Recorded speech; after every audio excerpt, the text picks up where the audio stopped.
everybody, this is Marley K. I have a good story for you about prisoners exchanging organs or bone marrow for time off of their sentences. Honey, I'm undone. I am undone.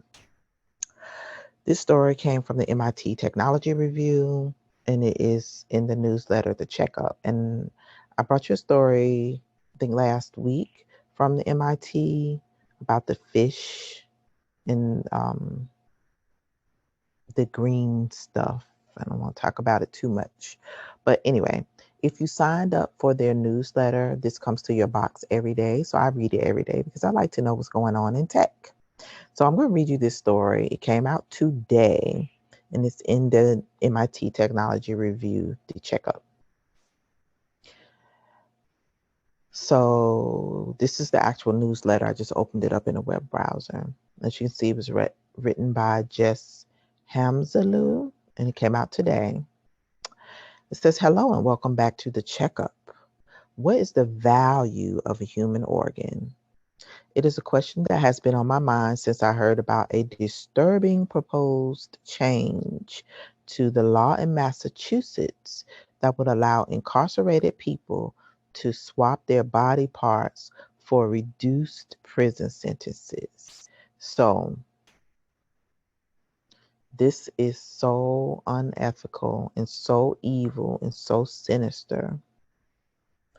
I don't have any words, but it's Massachusetts, and y'all know we didn't come up with this because we Black Hebrews don't do that. That's not what we African Americans do. So to me, this is another way for them to harvest the body parts of melanated people in order to sustain Saxons, period. Um, we overwhelmingly are the largest population incarcerated in every state across the United States, Black and brown people. And so if they are doing this, it is for their benefit. It's not for our benefit. So let me finish reading this. That's right. Prisoners who donate one of their organs or their bone marrow could be rewarded with anywhere between 60 and 365 days off their sentence if this bill were to pass. Now, the fact that this bill is even in existence just shows you how evil this country is. If that's the case, why not just let people be free and make this demand and then let them go? But you have to do time. You literally have to give your body part away and then wait to see if they're going to give you 60 days to 1 year off your sentence. Like, that's crazy. Do you know people will be donating everything they could give away? And then when you're in jail, they're not going to want to take care of you at the same level. These people thinking, I'm going to give my organ away, but you're not going to get proper medical care that you need once you become a donor to keep you alive. So it's like they're going to use these people to get their bone marrow or their organs, and then they're not going to get anything in exchange except for probably death, because even when you're healthy, if you get sick in prison, they don't want to take care of you. And if you've ever known anyone who was a donor, you know how much care they need to heal. And depending on what type of donation they make, sometimes they even have complications from that because they need both of their organs. They get rid of one and then they just find they have issues. So this is just, it doesn't make any sense, but to me, it's just a way to get more from prisoners and hope they die in the process. That's just my 2 cents. So I'm sticking to it. One benefit of the bill, according to its co-sponsors, is that it will broaden the pool of potential organ donors. It's true that there is a dire shortage of organs. In the U.S. alone, more than 100,000 people are waiting for a transplant, and 17 people per day die on the waiting list. But laws like this are not the right way of going about increasing organ donation. Let's take a look at the problem with this bill. Undergoing surgery or other painful procedures to give a kidney, liver, lobe, or bone marrow to save another person's life is probably one of the most generous and selfless things any of us can do. But these procedures aren't without risk, which is what I was telling you. Surgery of any kind has the potential to damage other organs or result in infections, for example. People who donate kidneys are more likely to end up needing dialysis or a donated kidney themselves in the future, which is what I was thinking because I know people who have had kidney failure and had transplants. And I know one person that had like three or four, and then finally, and they got kidneys from donors, relatives. They just never worked. So, and this person does dialysis, but they do home dialysis, and it is a lot of work. They're not going to do that for you in prison. Trust me, they're not. It is vitally important that living donors understand and accept these risks, so their decision to donate is fully informed and free. Can someone who is suffering in prison and desperate to get out really give free and informed consent? And I say no, because that is an uneven exchange. It's almost like you're in a hostage situation. This is being framed as an incentive. Jennifer Bell, a bioethicist at the University of Toronto. But would there be some degree of coercion involved?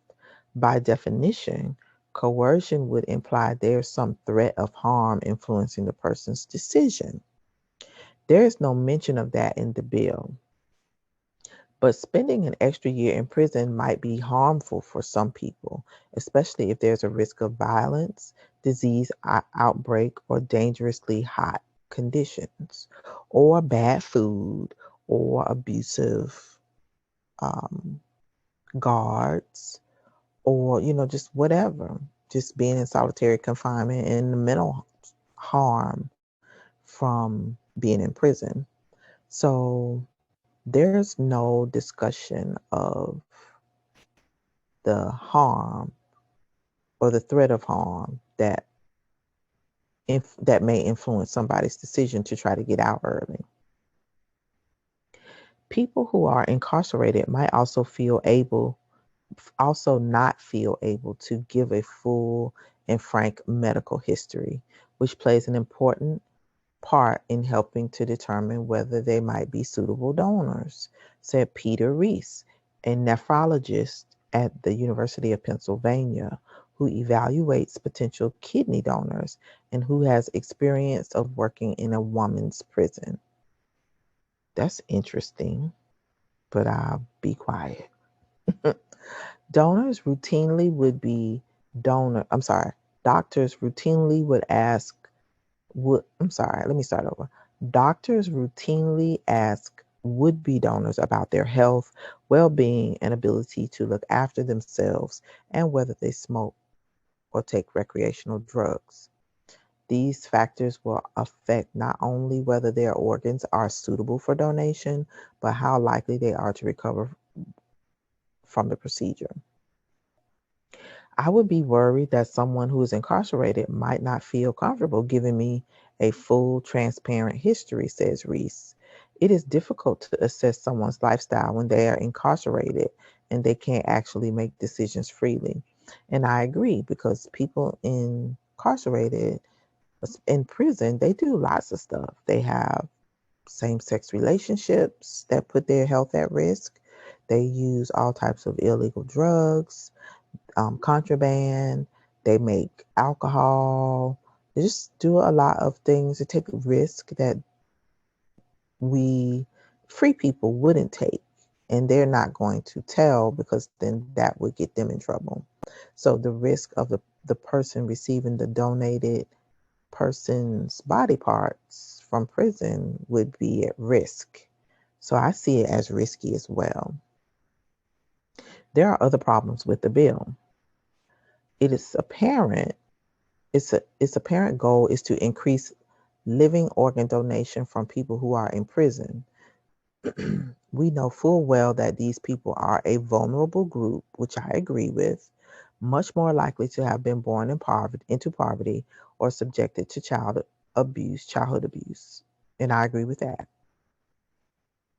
We also know that ethnic and racial minorities are overrepresented in prisons, which is what I said when I started. Just over 30% of US inmates are Hispanic, and for example, and 38% are Black. So that means the majority of potential donors represent 68% of America's prison populations. It could be perceived as harvesting organs from Black people to give to others, says Bell. There could be a question of exploitation. That's exactly what I said when I read this. Now, this is the part that I want y'all to check out. State Representative Carlos Gonzalez, Latino gang member, not gang, I just said the Hispanic gang from the POC coalition, who is one of the bill's co-sponsors. So this is a person whose own ethnic group is impacted and overrepresented in prisons, but they will sponsor a bill to take advantage of poor Hispanic people who are in prison. Now, this, if it be your own people was a person, this would be Carlos Gonzalez right now.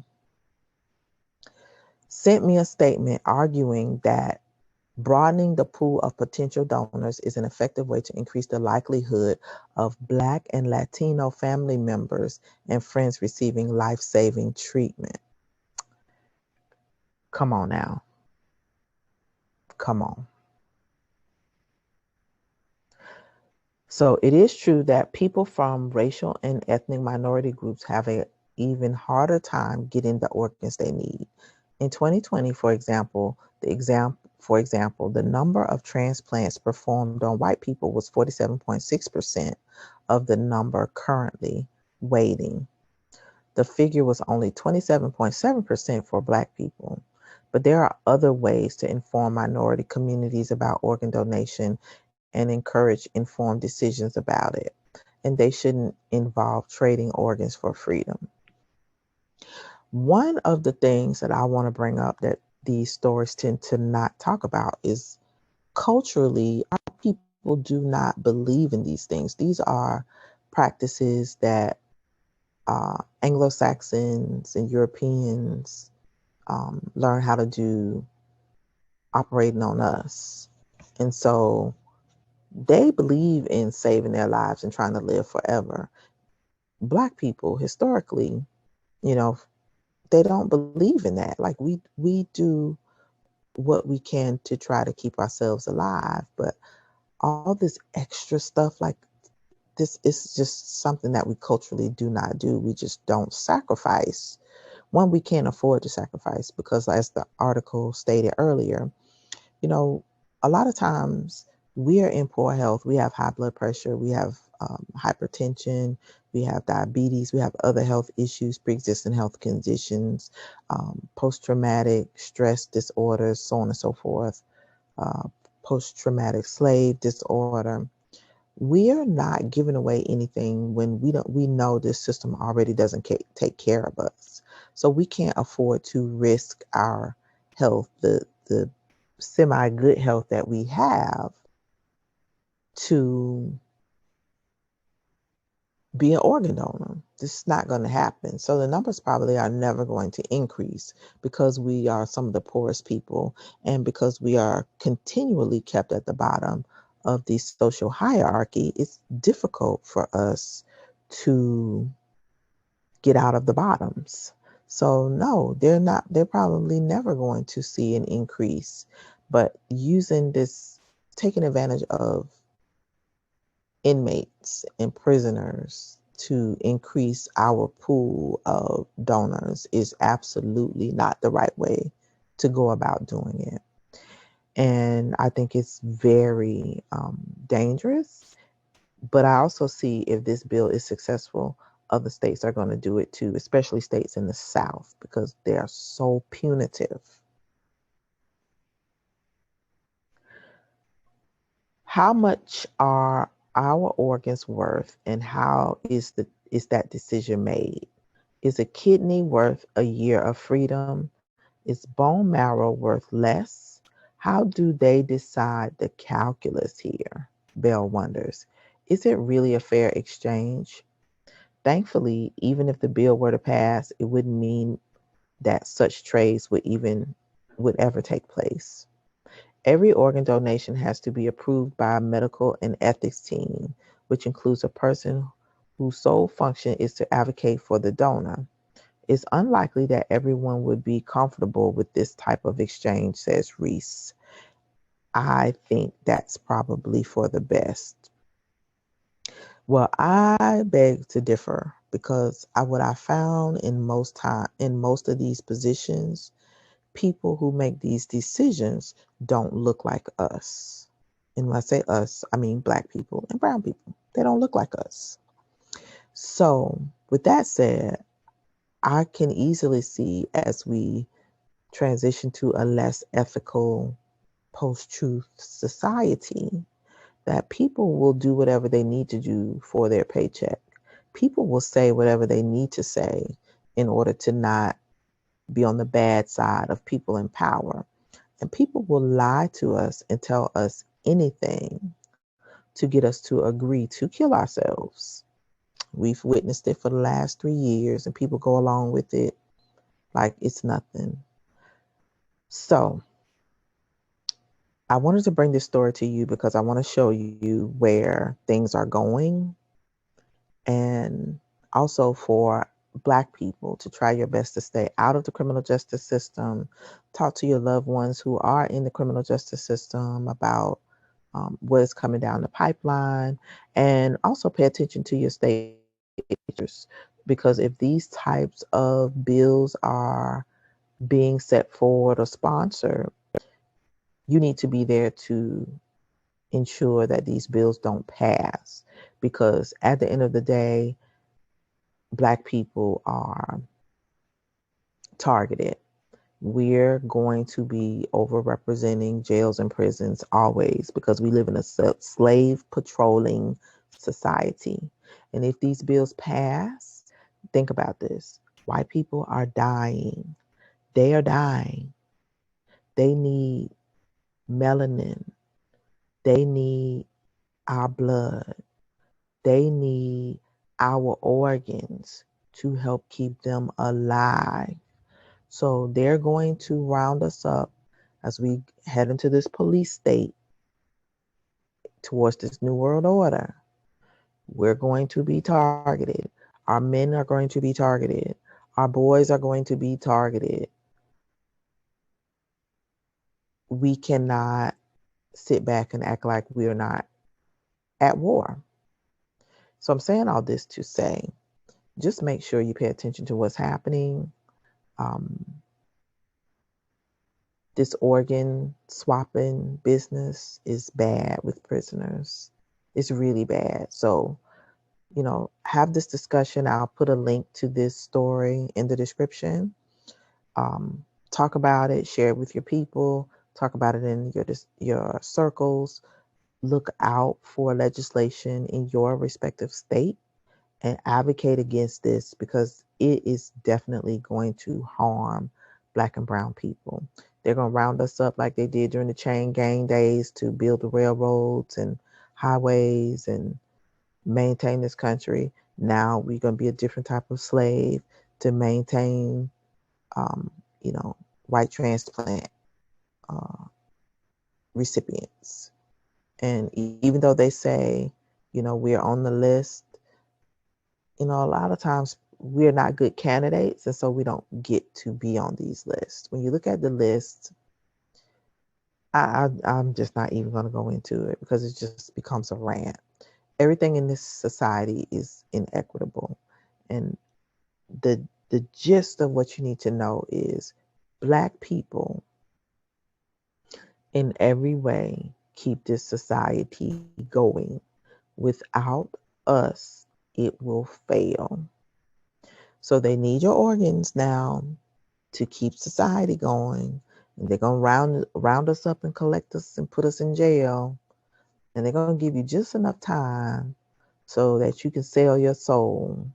And then when you get out, if you're fortunate enough to get out, when you get old and sick, the choice that you made under duress because you're trying to get free could come back to haunt you.